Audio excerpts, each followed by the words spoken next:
So then we get a very interesting segment. It's the contract signing between Cody Rhodes and Logan Paul. Now, going into this contract signing, the big question, the overarching question that nobody knew the answer to, kind of, sort of, really was, both titles on the line?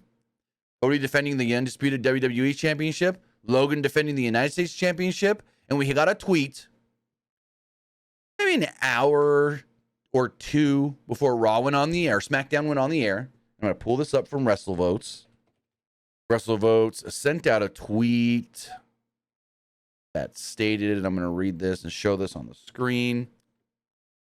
WrestleVotes did send out this tweet about 2 hours before the show went on the air, before SmackDown went on the air. And why is it not popping up now? Here we go. So the tweet itself does read, "Tonight, SmackDown from Jacksonville. Tiffany versus Bianca Belair is on the rundown as of now. Logan Paul gets his match versus Cody Rhodes in Saudi for the WWE title only. And Randy Orton vows war against the Bloodline." So read that into that where it says for the WWE title only. Only. So we read that and we go, okay, only one belt on the line. But then SmackDown's on the air. They're setting up for this contract signing. And Corey Graves alerts us that both belts are on the line. He says, Cody Rhodes will be defending the undisputed WWE Championship, as Logan Paul will be defending the WWE United States Championship.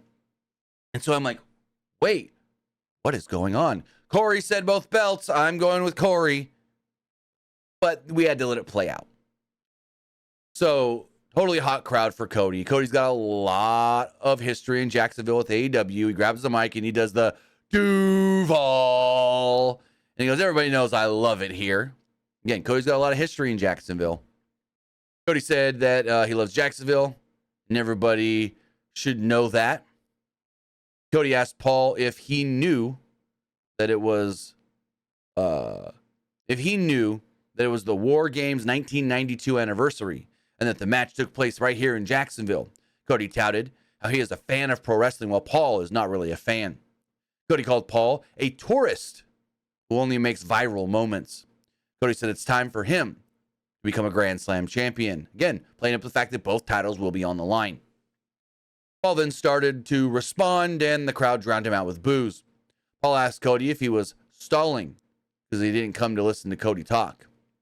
Paul said that he came to sign a contract. Paul said that it was a horrible crowd and he was going to sign the contract to get out of here. Paul then looks over the contract and he goes, this is a great contract. I like this, but there's one little thing. It's not good. So he's got some stooges with him and a lawyer. And he takes the contract and he rips it in half. And the crowd starts chanting, you can't read. You can't read. You can't read. And he goes, no, Jacksonville, I can read. But this isn't what I agreed to. He's like, Nick, we had a talk earlier. I did not agree to putting my title on the line. I only agreed to fighting for the undisputed WWE Championship. And I had my lawyer, and he gives the lawyer's name. I didn't get the lawyer's name. Write up that contract. And so he has his lawyer hand him that contract, and the lawyer lays it out for him and everything, and he grabs it and he goes, yep, this is exactly what we agreed to, not what you were trying to get me to sign. And so he takes his contract and throws it at Nick Aldis and says, get it done. And I'm sitting here going, don't make Nick Aldis look like a goof. Don't make him look like a weak authority figure. And Nick kind of bows up to Logan Paul and is like, hey, first off, this ain't how things work around here. This isn't how business is done, and you are being very unprofessional right now. This will not stand on my show. The lawyer for Logan Paul then says, wait. You threatening my client? Yeah, we have a problem here? And Nick Aldis looks like he's getting pissed, and Cody's like, hold on. Nick, you know me. I know you. We've known each other for a very long time. And I know how you can get when things may get heated. I want to tell you that you're doing a great job here on SmackDown. Crowd cheers. But I've got this. You can go.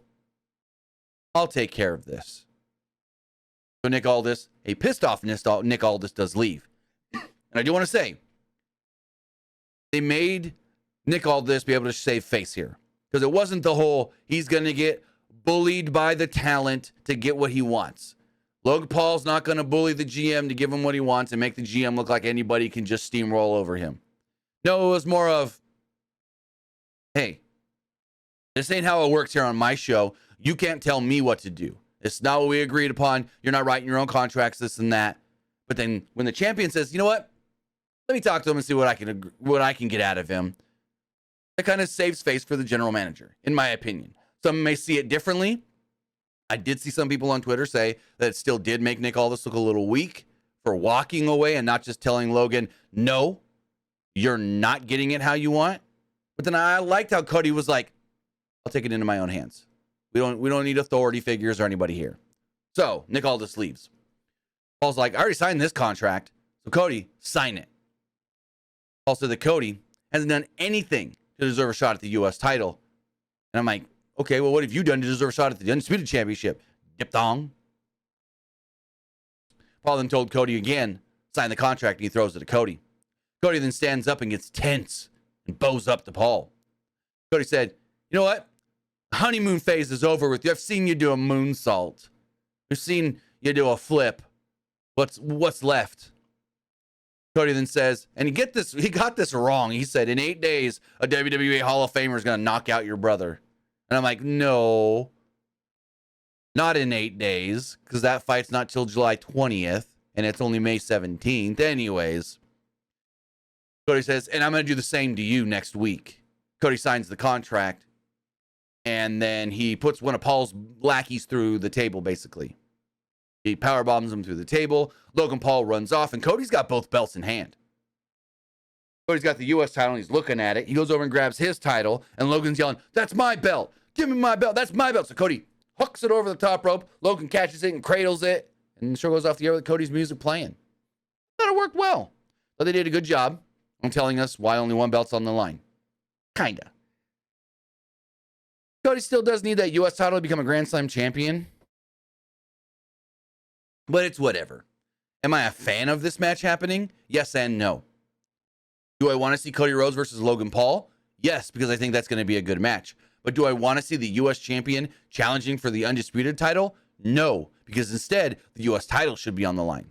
Why is the U.S. champion challenging for the Undisputed title when he's already got a title? There's no reason. It's not like they're unifying the belts. So, what are we doing here?